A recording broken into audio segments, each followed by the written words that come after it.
I was in a place where I realized that if I kept going as I was going, I couldn't grow my business anymore because I couldn't work anymore. Like I was maxed out on the work. And so one of the things I had to figure out was how can I increase the lifetime value of my existing clients? And if I could figure out how to increase the lifetime value of existing client base, it would cause me to not have to work so hard and I could still show up and deliver fully to clients. And so one of the things that I did is I got really clear on three main ways that clients could work with me. And what I found was that I did this really purposefully is that each way tended to feed the other way. All branding is personal, and it's not about who you say you are. It's about who you are and how you say it. I'm Hirsch Repwood, copywriter, comedian, and brand voice expert. I've helped hundreds of companies fine-tune their messaging, and now I'm sitting down with some of the most ambitious and imaginative founders around who share their seven-figure stories and their next-figure goals. Let's hit the brand voice runway. With me on the brand voice runway today is Nikki Rausch. Nikki Rausch created Sales Maven. And we're going to talk about sales. We're going to talk about not only what she has to offer her clients, but how she goes about letting them know about it, branding, messaging, and all that good stuff. And welcome, Nikki. Thanks for having me. I'm excited to have this conversation with you. Thank you. Well, we talked a little bit before, and I confided in you that, the sales is often a kind of a thorn in our side. A lot of people will say, look, I have a great product, but I'm not a sales person. And it's almost like a stigma that they sense or that exists. Mm-hmm. Yeah. Talk to us a little bit about that. Well, I think we've all been on the receiving end of sales done to us, and it feels kind of icky or aggressive, so nobody wants to be seen that way, right? Like the truth of the matter is, as much as I think we try to say we're an evolved species that don't judge, but in fact, we do judge and we know we're being judged, and that can be really uncomfortable. And so this idea of like, well, I don't want people to affiliate like us. Put me alongside, the salesy, aggressive salesperson. So I'm going to go the complete opposite and I'm just going to not sell at all. Well, that's not good for your business. And so when I teach sales, the premise behind my philosophy is that sales isn't something that you're supposed to do to another person. That's where it feels aggressive. That's where it feels manipulative. Sales actually is something that you do with another person. So it becomes a collaboration. It becomes a conversation. And when you can approach the selling process that this is a conversation, your job is not to convince people to buy from you, because again, that feels like you're doing something to another person. Your job is actually to understand, does this person have a need or a want or a problem? Do I have a solution that would meet that need or solve that problem? And do I have permission to offer that solution to that person? And once you understand they've got a problem and you understand you have a solution and you have permission, now it truly is a real conversation. And it takes the pressure off the seller to feel like, oh, I have to prove myself. I have to convince somebody. I have to do all these things that feel outside the norm. And it's like, no, we're having a real conversation. You're a person. I'm a person. It isn't about, shaming you into buying. It isn't about trying to convince you how good I am. It's like, here's a solution. Would you like it? Yes or no? And it becomes so much more simple. Yeah. And as you were speaking, I thought about the difference between and how important it is to find the right mentors and coaches, because when you're not a salesperson, by nature or by trade, and you go to learn the craft of it, the art of it, then, if you're learning from someone who goes there, whereas it's like, yeah, it's got to be there. Now, a pain point is a pain point. It's a reference to something they, are struggling with, a problem they have that you can help them with. But the idea that it's this manipulative kind of, you're trying to help them, but you have to twist their arms and you have to do all these things that feel very unnatural, but someone might be learning to be to do their own sales and say, okay, I guess I have to do it, but it goes against the grain. Whereas what you're talking about in terms of a conversation and in terms of, where your mind is at, in terms of the role you play, this is really a partnership. This isn't an attack. Like you say, it's not something you do to somebody, which is a great line. Now, Sales Maven started in 2013, right? Yes. So you've been doing this 10 years and it's grown, and it's a really influential firm now. And, you have accomplished a great deal with it. To what do you attribute the growth of Sales Maven and the impact? Because you had mentioned that the impact was extremely important to you. Yeah. I'm going to say what I attribute the growth to is that I teach very tangible, easy to implement techniques and strategies. And I have been fairly consistent. Yes, the business has evolved. Yes, I have made shifts in the business and changed it. But the one thing that hasn't changed from the very get-go, I remember filling out, when you have somebody want to build a website for you, they have you fill out these brand documents, right? And they want to ask you all these questions. And so one of the things that got asked very early on, and this is a consistent question I think I still get anytime I hire anybody to do any kind of marketing for me, is like, what are those words that are key to your brand? And from the very beginning, those words have not changed for me. And it's always been kind and credible. So I think there's a difference between being nice and being kind. Kind is somebody who will deliver information for your benefit and will do it in a way that is said with tact and with grace and with humility. And I also think that the credibility piece of it is I don't talk about things I don't know. And people ask me questions all the time, and I'll say, like, this is my opinion. I can give you an opinion on that. That's not my expertise. But if you want to talk sales, that's my expertise. And so I've stayed very consistent across the board with the kind and credible. And yes, again, the business has evolved and grown and changed. But I think the thing that has always really worked for me is that anybody can use the techniques that I teach and find success with them because they're simple, they're easy to do. And it's not asking people to change their personality or change their style. And again, it's done from this place of, this is for your benefit, not for mine. Yeah. And, that's a big distinction. There's a couple of big distinctions in there. One is that a lot of people think that they don't have the personality for sales and therefore they can't do it. And so you're saying the methods you're teaching, it's not about pretending to be somebody you're not.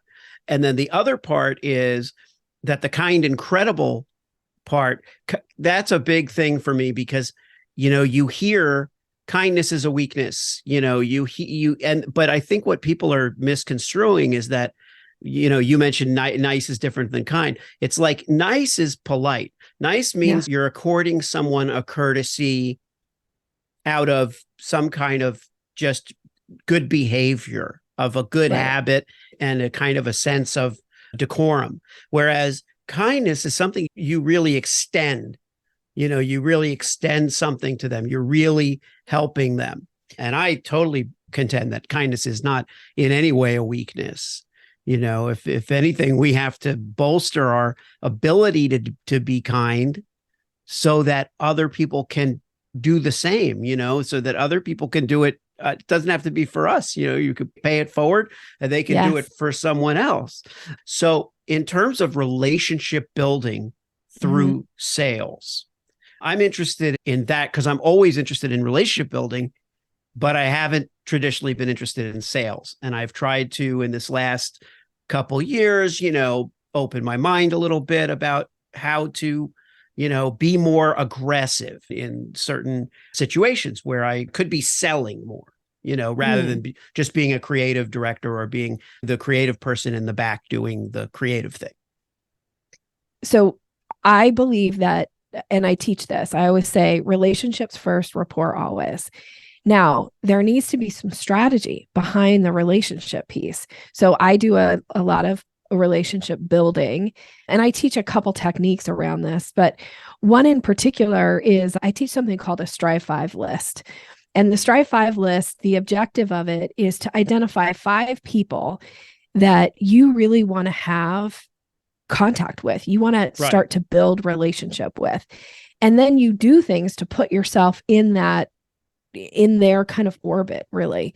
Sometimes I think you got to buy the seat at the table. That means sign up for the group. That means attend the networking event. That means go to the conference, whatever that is. Or, where is that person going to be that you can put yourself in contact with them? And then you think about how can you be building rapport with that person? And I think about rapport and I teach rapport. It's like you have a bank account with every single person that you come into contact with. And you're either making deposits or when you make a misstep, you're making a withdrawal. My goal is to make as many deposits as possible because I am a very flawed human and I make mistakes and sometimes I make a misstep. And I know that if I have a rapport bank account with people, oftentimes if I make a withdrawal because I've made a misstep or I've said something that didn't land right, or I know that they'll give me grace because there's a balance. But when you're just meeting people for the first time and you have no balance in that bank account and you make a misstep, they're probably not going to give you a second chance. So think about, are you making deposits in that account? And then at some point when there's a balance, it's absolutely okay to ask that person for something that's going to be strategic in your business. It could be a favor. And as a matter of fact, I actually love to use this language. Hirsch, is it okay if I ask you for a favor? Now, you and I just met. I don't have much of a balance with you. You might go like, I'm a little hesitant, but go ahead and ask. Doesn't mean I'll give, right? Right. But most people that you have a balance with, if you ask them, any chance you do me a favor, they're going to say yes. They don't even know what it is. They're going to try to do it if it makes sense for them. Yeah. And sometimes it's just asking them, would they make a connection for you? Would they open a door for you? Would they share something about your new program? And those people that you've built that balance with, that rapport bank account, they are the people that when they make an introduction for you, when they share something about what you're doing, when they talk about you with the people that they know that might benefit from working with you, you get to ride the coattails of their credibility in every situation. Because if somebody comes to you that is a trusted resource of yours, somebody that you really highly value, and they say, I'd like to introduce you to somebody who I think you might benefit from knowing, you're probably going to say yes to that. Even if you're like, I don't really have that much time, but I really trust this person. So I know that if they're going to introduce me to somebody, it's going to be somebody good. It's the easiest way actually to open doors is to ask somebody to open that door for you. And you'll do that by building these relationships, by building rapport. Now, there's a lot more that goes into it from a sales perspective. You have to show up. You have to be credible. You have to have something of value to that person. There is a sales component to it, but it's very hard to open doors right now because we're all so busy and we have easy ways to close doors, right? We don't pick up our phones when people call. We can delete emails very quickly. There's lots of ways that we can shut doors. So if somebody's willing to open that door for you, don't be afraid to ask. Right. Right. And there's another side to that as well, which is that sometimes we're the ones opening the door, but we don't know what's on the other side of that door at that moment either. And we can open the door for that person, and that act can have repercussions that benefit us, indirectly, directly. We don't know. I think there's a certain attractiveness to taking your attention off yourself. And I think that the same way confidence is a great thing to have, and someone walks into a room and they have confident bearing. And, I think when we kind of drop that self-awareness, that self-consciousness a little bit really is what it is, that self-consciousness and self-interest, people pick up on it and it reads well. In growing a sales for, let's talk a little bit about your model. Tell me a little bit about what's working for you. Well, a couple of years ago, I had to make a pretty big shift in my business because I found that I was in a place where I realized that if I kept going as I was going, I couldn't grow my business anymore because I couldn't work anymore. Like I was maxed out on the work. And so one of the things I had to figure out was, how can I increase the lifetime value of my existing clients?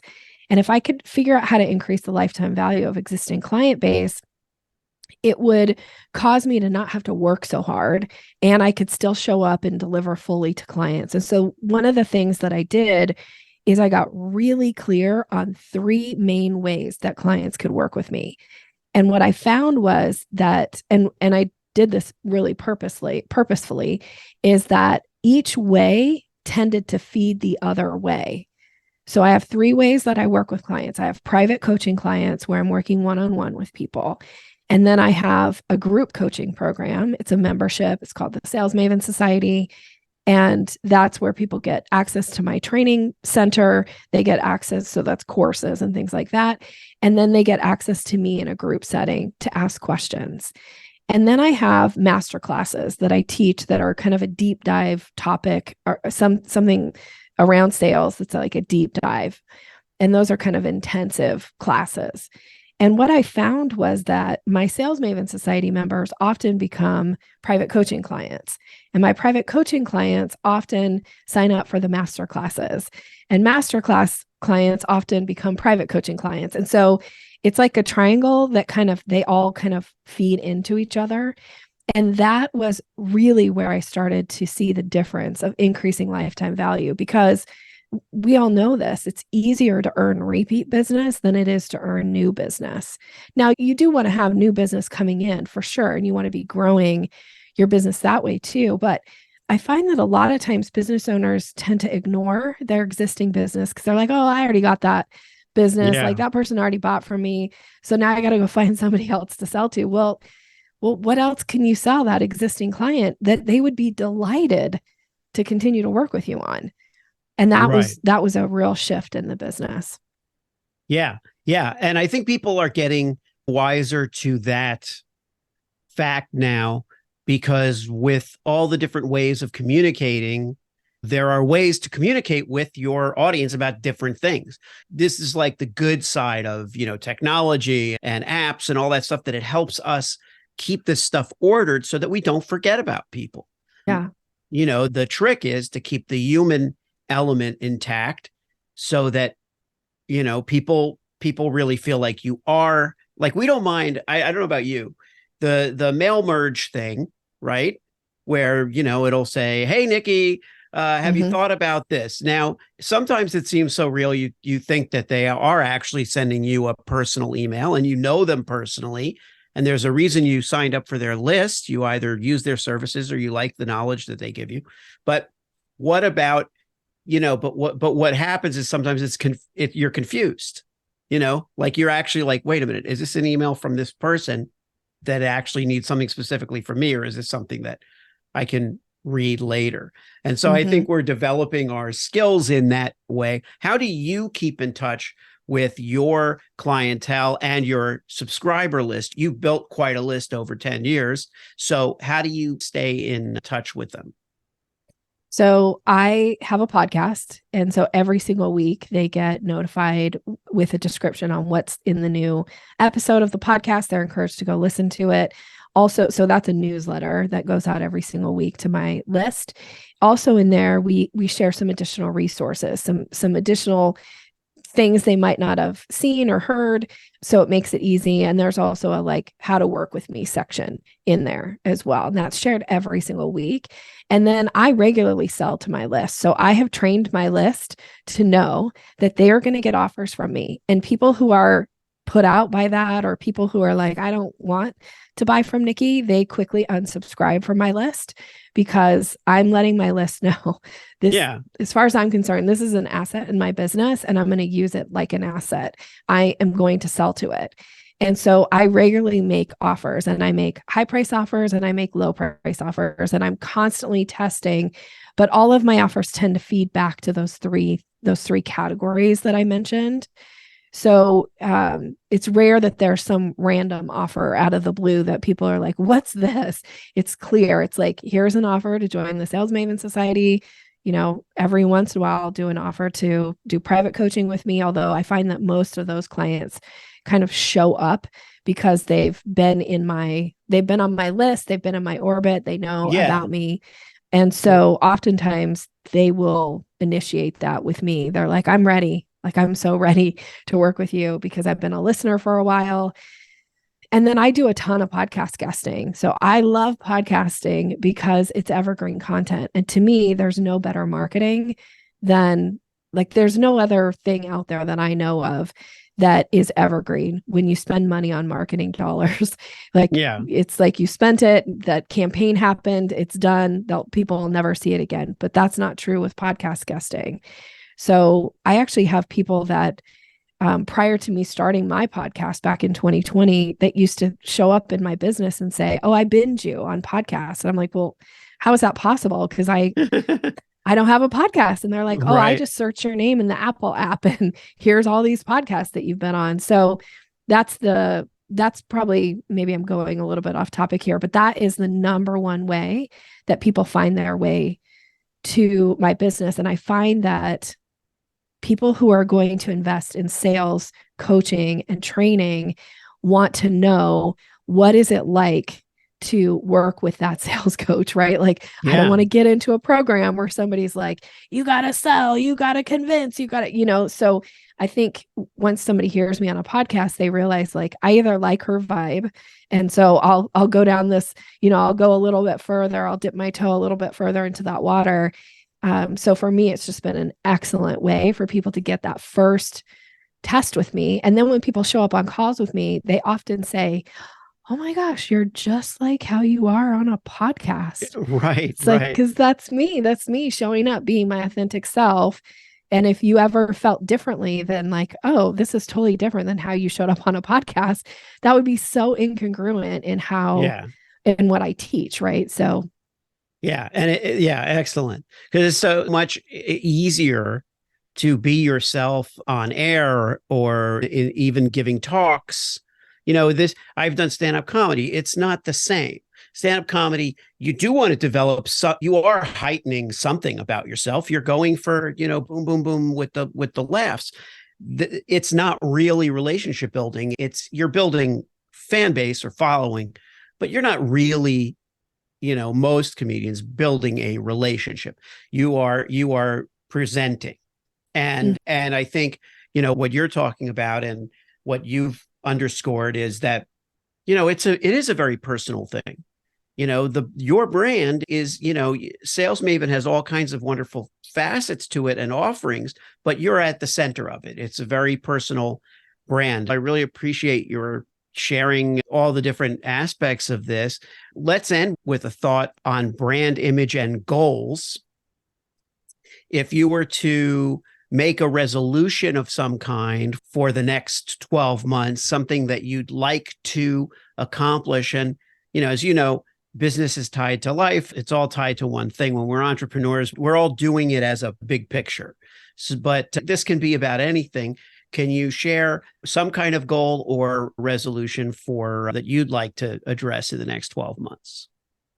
Yeah, in the next 12 months, one of the big goals for me is to continue to attract people into the group coaching program, which is the membership, the Sales Maven Society, at a rate that makes sense for my community to continue to build the culture that they're building. Like I always say, they've kind of taken the Sales Maven Society and the members have made it their own thing. And now they collaborate. They look for ways to work together.